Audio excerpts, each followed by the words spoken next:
Before there was ever a whisper controversy, Chuck Connors had already carved out one of the most fascinating career paths in American entertainment. He wasn't just a lead in The Rifleman. He was a rare kind of legend, a man who walked away from 2 professional sports leagues only to stumble into a role that would redefine television. But behind all the cowboy bravado and dead-eyed sharpshooting was a layered individual whose journey to fame wasn't smooth as it looked. Chuck Connors was born Kevin Joseph Aloysius Connors in Brooklyn, New York in 1921.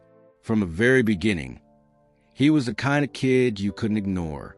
Tall, athletic, and fiercely competitive. He went on to play both professional baseball and basketball, an accomplishment almost unheard of at the time. He suited up for the Brooklyn Dodgers briefly and even played for the Boston Celtics. But despite the excitement of professional sports, something about it didn't stick. Connors wanted more. He wanted to be seen, heard, and remembered, and Hollywood gave him that chance. Then came 1958.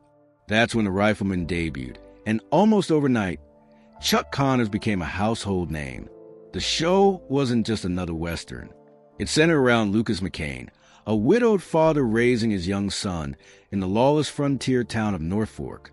With his modified Winchester rifle and his unwavering moral code, McCain was the kind of cowboy America needed during a time of social change and Cold War tension.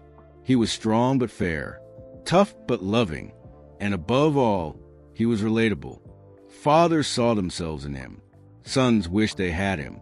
But what made The Rifleman truly groundbreaking wasn't just the shootouts or frontier drama. It was the emotional weight behind each episode. Every storyline was built around Lucas and his son Mark, played by Johnny Crawford. Their father-son bond was at the heart of the series, bringing a rare sensitivity to a genre known for its grit. That human layer is what set the show apart, and what gave Chuck Connors a platform to showcase his real range as an actor. And yet, as the series gained popularity, whispers started. Was Connors really as wholesome as a character? Why did he seem reluctant to fully embrace the show's legacy in later interviews? Was there tension behind the scenes that the public never saw? As much as The Rifleman built Connors into an American icon, it also boxed him in. For years, he remained tightly associated with Lucas McCain, so much so that other Hollywood roles became harder to land. Connors, a man with an ego sharpened by pro sports and a flair for storytelling, wasn't always comfortable in the shadow of a single character. And decades later, when fans least expected it, he would finally speak out, not just about the show's legacy, but the hidden truths behind it. And that's where the story really starts to shift. While The Rifleman looked polished on screen, filled with heartwarming moments and moral lessons, things off-camera weren't always so tidy. Like many classic shows from television's golden era, the backstage story wasn't as clean-cut as the scripted lines. And at the center of it all was Chuck Connors, a man who didn't always bite his tongue and wasn't afraid to challenge the very machine that made him a star. From the outside, Connors looked like the perfect fit for Lucas McCain. Tall, rugged, and intimidating, he had the kind of screen presence that didn't need any extra flair. But what most viewers didn't know is that Connors often struggled with the way the show was written. He was vocal, sometimes brutally so, about what he called the corny nature of certain episodes. In a later interview, he even admitted, "A lot of the time was pretty hokey stuff, but I always fought to bring some truth into it." That honesty, while admirable, didn't always go over well with producers. Connors had a strong personality and wasn't one to play the obedient actor. He pushed back on scripts he felt were too soft or unrealistic. He wanted grit, weight, and emotional resonance. But network executives wanted to keep the show digestible, especially for the younger audience. That push-pull dynamic became a recurring tension throughout the show's 5-season run. There were also rumors, never officially confirmed but widely whispered, about disputes between Connors and some of the production team over creative control. As the show gained popularity, Connors began to view himself not just as an actor, but as a co-creator of the character. He had a vision for Lucas McCain, and when others didn't see it the same way, friction followed. At the same time, Connors developed a close bond with Johnny Crawford, the young actor who played his on-screen son, Mark. Their chemistry was undeniable, and off-camera, Connors reportedly took on a real mentor role. But that mentorship also came with a sense of protection. Connors would occasionally clash with directors or crew if he felt Crawford wasn't being treated with the respect he deserved. He guarded that relationship fiercely, almost like a real father would. One of the most telling moments came years later, when Connors was asked about his time on The Rifleman. Instead of the usual nostalgia-laced answer, he smirked and said, "It wasn't all horseback rides and happy endings."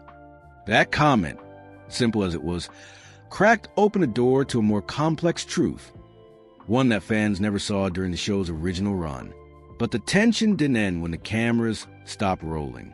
As time went on, questions began to swirl around the show's portrayal of violence, the pressure Connors felt to maintain his image, and whether The Rifleman truly lived up to its moral ideals behind the scenes. And those questions, they were just getting louder. As The Rifleman climbed the ratings and cemented its place in pop culture, another narrative started to form beneath the surface, one that wasn't about heroism or fatherhood, but about violence. Episode after episode, Lucas McCain could be seen gunning down outlaws, confronting fugitives, and using his custom-modified Winchester rifle with deadly precision. For a show that claimed to be about values and parenting, The Rifleman had a surprisingly high body count. And it didn't take long for critics to start asking questions. In the late 50s and early 60s, television was still finding its identity. Shows were expected to be clean, family-friendly, and instructional. So when The Rifleman featured intense shootouts and scenes of men being tossed through saloon windows, some viewers raised their eyebrows. It was one of the few family-centered shows where violence wasn't just a backdrop. It was front and center. And Lucas McCain, the moral compass of the show, was often the one pulling the trigger. The irony wasn't lost on anyone. How could a show about fatherly wisdom revolve so heavily around gunplay? The show never tried to hide the action. In fact, that famous rifle, which Connors spun and fired with uncanny skill, became the visual symbol of the entire series. Kids idolized it, adults debated it, and producers defended it. Chuck Connors, for his part, was never shy about the topic. In interviews, he walked a careful line. "Sure, we had violence," he once said, "but there was always a reason behind it. There was always a message after the gun was fired." He often pointed to the scenes that followed the shootouts, quiet, reflective moments between Lucas and Mark where the consequences of violence were discussed. To Connors, those scenes mattered more than the bullets. In fact, he once said the reason The Rifleman never got heavy backlash for its action was because it balanced every burst of aggression with moral clarity. Lucas wasn't killing for sport. He was protecting his son, his town, and the values he believed in. Still, even Connors seemed conflicted at times. In a rare late-career appearance, he admitted, "We probably leaned on the rifle a little too much."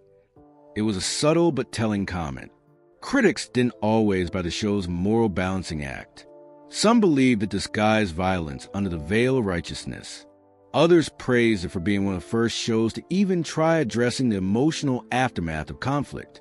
Either way, it was clear The Rifleman was walking a tightrope between entertainment and ethics. But behind the camera, there was another layer to the debate. Rumors swirled that Connors sometimes pushed for more realistic, even gritty portrayals of frontier justice, scenes that were eventually watered down by the network. And this tug-of-war over tone left its mark on Connors, who wanted the show to be taken seriously, not just as a weekly shoot-'em-up. And as the years went on, the struggle over meaning, image, and message didn't fade away. It built towards something unexpected. For decades after The Rifleman ended, Chuck Connors kept a relatively low profile when it came to discussing the show's deeper controversies. He gave interviews, sure, but they were usually lighthearted, filled with anecdotes about stunts, guest stars, and on-set bloopers. Nothing too revealing. Nothing that hinted at what really went on behind the scenes. But recently, fragments of a different story have begun to surface. One that rewrites much of what fans thought they knew. It started with Johnny Crawford, the beloved actor who played Mark McCain. Before his passing in 2021, Crawford gave a few rare interviews where he seemed to allude to some of the emotional weight the show carried, both on screen and off. In one particularly telling moment, he spoke about Chuck Connor's intensity on set. He was always in it, Crawford said. He took it seriously, almost like it was his real life.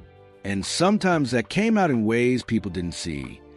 Crawford didn't elaborate, but the implication was there. Connors lived that role more deeply than anyone realized. Then came the resurfaced quotes from Connors himself. In one late career interview, largely overlooked at the time, he made a cryptic comment when asked whether he missed a Rifleman. His response? "I miss what it could have been." That one sentence sent longtime fans and entertainment bloggers into a frenzy. What did he mean? What was holding the show back? Not long after that, footage from a 1991 panel interview made its way online. In it, Connors, now older, more reflective, finally broke the mold. He talked about how the network didn't trust the audience. They thought we needed to wrap everything up nice and neat, he said. But life doesn't work like that, and the West certainly didn't. He hinted that there were scripts he loved that got shelved for being too dark, too complex, or too real. Even more telling was his comment about the gun violence in the show. "I had a lot of conversations with the producers about that rifle." Connors said it wasn't supposed to be the star. Lucas was the man behind it. But somehow people missed that, and I think I started to lose the argument. It was the first time Connors publicly admitted that the Rifleman became something he didn't entirely agree with, something that slipped slowly out of his control. And maybe that's why he stayed quiet for so long. Chuck Connors, for all his confidence and swagger, was a man who guarded his private thoughts carefully. But by the end of his life, the frustration had clearly bubbled to the surface, not in angry rants or bitter tell-alls, but in small, powerful admissions that changed how fans saw both him and the show. Because if the Rifleman was once viewed as a moral compass of early television, these new revelations show a more complicated truth, one where ideals clash with entertainment, and a man's vision was quietly reshaped by forces bigger than himself. But what he said next, that's what truly stunned everyone. It took decades, but eventually, Chuck Connors did something fans never expected. He spoke candidly about a Rifleman in a way that shattered long-held beliefs. No fluff, no glossy TV nostalgia. Just a raw, unfiltered glimpse into the emotional cost of playing Lucas McCain and the battles he fought when the cameras weren't rolling. And what he revealed stunned even his most devoted followers. The moment came during a sit-down interview in the early 90s, years after the show had ended and long after Connors had given up on trying to reclaim his broader acting career. By then, he had seen the reruns air for decades, watched his face become a symbol of classic TV, and read countless fan letters praising Lucas McCain as the ultimate father figure. But Connors was no longer interested in the legend. He was ready to talk about the man. There was this weight I carried with that role, he said. People saw Lucas McCain as this flawless hero, but I didn't feel that way. I never saw him as perfect. I saw a man dealing with trauma, raising a kid alone in a violent world, trying not to lose himself. That statement alone was enough to reframe the entire character. It wasn't just a Western anymore. It was a slow-burning story of internal conflict, of a man suppressing rage with righteousness. But Connors didn't stop there. He went on to admit that he had serious doubts about how the show evolved. By the third season, it wasn't the same show anymore, he said. They softened the edges, took away the darker storylines. We had written some episodes where Lucas almost broke, emotionally, morally, but those scripts got shut down fast. The network said it was too risky, too depressing for family TV. And then came the real gut punch. There were times I felt like a fraud, playing a man who always had the answers. I don't think any man always does. I didn't. Hell, I was figuring it out as I went. Same as Lucas. That raw honesty caught even the interviewer off guard. But for Connors, it was clearly a long time coming. His legacy had been frozen in time, as a tall, stoic cowboy with a rifle and a heart of gold. But the real Chuck was far more complex. He wrestled with his own demons. He clashed with executives. He wanted something more layered, more human. Why didn't he say all this sooner? He had a chillingly simple answer. They wouldn't have listened, not when the show was at its peak. People didn't want truth back then. They wanted heroes. That moment, that statement, finally explained everything. The long silence, the side comments over the years, the distant way he sometimes spoke about the Rifleman. It wasn't just a show he starred in. It was a battle between image and reality, between network polish and personal truth. And it turns out Lucas McCain's biggest fight was never in North Fork. It was in the mind of the man who played him. But as Connors finally let that mask slip, something else surfaced. Whispers about events on set that had long been buried. For a show that projected honesty, decency, and rock-solid moral values, the behind-the-scenes world of Rifleman was, at times, anything but clean. The glossy image that fans fell in love with of a widowed father guiding his son with wisdom and compassion, masked a brewing storm on set that few people dared to talk about while the cameras were rolling. But decades later, stories began to emerge, and they painted a very different picture of the show's production. At the heart of the tension was Chuck Connors himself. By all accounts, he was dedicated to his role, perhaps too dedicated. He showed up early, stayed late, and demanded the same level of commitment from everyone else. To some, this was admirable. To others, it made the atmosphere on set tense and unpredictable. One former crew member, speaking anonymously in a retrospective documentary, said Connors could be difficult when things didn't go his way. If he thought a scene was weak or a line was out of character, he'd stop everything, sometimes in front of the entire crew, and argue his point until it was changed. He wasn't disrespectful, the source clarified, but he wasn't exactly easy either. You couldn't half-step anything around him. The show's directors, who rotated from episode to episode, reportedly had a hard time dealing with his level of control. Some welcomed his insight. After all, who knew Lucas McCain better than Chuck? But others saw it as a challenge to their authority. Tensions boiled over more than once. There was even one incident, according to a Elite Production memo, where a director walked off set after a heated dispute with Connors over a scene he refused to reshoot. Then there were the rumors of cliques forming behind the scenes. While Connors and Johnny Crawford had a genuine bond, one that extended off-screen, some cast and crew felt excluded from that relationship. Connors was fiercely protective of Crawford, often stepping in to shield him from what he considered unnecessary pressure. Some say it came from a good place. Others say it created a divide, those in with Connors, and those just trying to do their jobs without stepping on his toes. And behind that professional friction were personal struggles. Connors was dealing with crumbling marriage at the time, and sources claim that tension sometimes spilled into his work. On tough days, he'd go quiet, disappear between takes, or show flashes of unexpected emotion during scenes. One cast member recalled a moment when Connors broke down during filming, not because the scene called for it, but because he had too much going on behind his eyes. None of this ever made it into the public eye back then. The studio had a tight grip on the show's image, and Connors himself never aired dirty laundry. But those who were there still remember the cracks forming beneath the polished surface. Because behind the stoic Rifleman was a man under pressure, fighting for creative control, personal peace, and a version of the show he believed in, even as the walls slowly closed in.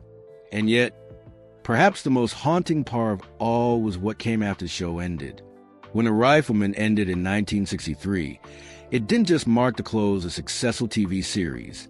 It marked the beginning of a difficult, uncertain chapter in Chuck Connors' life. After 5 years of embodying the legendary Lucas McCain, Connors found himself typecast, scrutinized, and, perhaps most painfully, quietly edged out Hollywood's inner circle. And what unfolded after the final episode aired was a slow unraveling of the carefully built image he'd spent years constructing. In the public's eyes, Connors was Lucas McCain. The problem? That persona was so deeply etched into the American consciousness that casting directors couldn't see him as anything else. Offers dried up, or worse, they came in for roles that were shallow echoes of the character he'd already played to perfection. Connors turned down dozens of scripts that felt like lazy rewrites of The Rifleman. "If I can't do something new," he once said in an interview, "then I'd rather not do it at all." But his silence in the years that followed wasn't just career strategy. It was survival. Behind closed doors, Connors was wrestling with a deeply personal battle. The transition from being a household name to a forgotten icon left scars. He'd lost the spotlight, but more than that, he'd lost control over how he was remembered. For someone who had fought so hard to give depth to Lucas McCain, the idea of being reduced to a single role felt like a quiet kind of defeat. And yet, Connors never fully disappeared. He made scattered appearances in guest spots on TV dramas, B-movies, and talk shows, each one a reminder that the man behind the rifle was still out there, still trying to be seen as more than a Western hero. But the truth is, none of those roles ever stuck the way the Rifleman did. Privately, he found some solace in charitable work and reconnecting with fans. He often said that meeting people who still remember the show fondly gave him purpose, especially kids who had grown up watching Lucas and Mark and felt they'd learned something from them. Those connections meant more to him than critics or comeback roles ever could. But there were also signs of weariness. Former friends noticed a shift in Connor's demeanor. He was still charming, still commanding in conversation, but less animated than before. He seemed like a man with unfinished business, one longtime acquaintance said. Like he had more to say but didn't know how, or if anyone was listening. Toward the end of his life, Connors opened up more about the emotional toll of the Rifleman, revealing regrets about not speaking out sooner, about not pushing harder for the version of the show he truly believed in. "The man people think I was," he once said quietly, "I played him, but I wanted to be him, and I never quite got there." Those words lingered, honest, haunting, and unmistakably human. But as time would tell, Chuck Connors' silence wouldn't last forever, because just before his passing, he left behind something that would change how fans saw everything. In his final years, Chuck Connors stayed mostly out of the spotlight. The Hollywood limelight had moved on, and while reruns of The Rifleman continued to air on nostalgic TV blocks, the man who wants to find strength, honor, and justice on screen was growing older in quiet reflection. But unknown to most, Connors wasn't finished telling his story. Not yet. And just before his passing in 1992, he made one final move that would leave fans and historians stunned. It came in the form of a personal letter, written in his own hand, sealed, and entrusted to a longtime friend with one simple instruction: "Don't open it until I'm gone." For years, no one outside Connors' inner circle even knew this letter existed. But in 1993, a small-time journalist writing a retrospective piece on the Rifleman was granted rare access to Connors' estate materials. What he discovered changed everything. In the letter, Connors didn't talk about fame, fortune, or regrets over roles he didn't get. Instead, he opened up about what the Rifleman truly meant to him and what he always hoped it would mean to others. "I wasn't trying to play a perfect man," he wrote. "I was trying to show what it costs to try and be one." That single sentence revealed more about his inner world than any interview ever had. He wrote about the creative battles with network executives who wanted a sanitized Western, one that looked good on paper and sold well to sponsors. He wrote about the scripts that were killed because they dealt with grief, vengeance, or moral ambiguity. Stories that, in his mind, would have made the Rifleman groundbreaking. But perhaps most striking was what he said about Mark McCain, the character played by Johnny Crawford. Connors revealed that he often saw himself in Mark, not as a father figure, but as a child. "I was teaching him, yes," Connors wrote, "but in every scene, I imagined I was the one being taught. That boy reminded me of what I lost, what I wanted back." The letter wasn't bitter, nor was it dramatic. It was thoughtful, honest, even poetic at times. He ended it with a note to his fans, thanking them for keeping the show alive, for remembering Lucas McCain not just as a man with a rifle, but as a man who tried. "I hope when you think of him," Connors wrote, You think of the struggle, not just the strength. That final message recontextualized everything. The stoic expressions, the quiet pauses, the fierce moral code. Chuck Connors hadn't just played a character. He had been trying, in his own way, to deliver a message disguised as entertainment, one that questioned masculinity, fatherhood, loss, and justice long before TV was ready for it. Today, the Rifleman still holds a place in the hearts of millions. But thanks to that letter and the courage Connors showed in his final words, fans now understand that the real legacy wasn't the rifle. It was a man behind it, and the burden he carried with every pull of the trigger.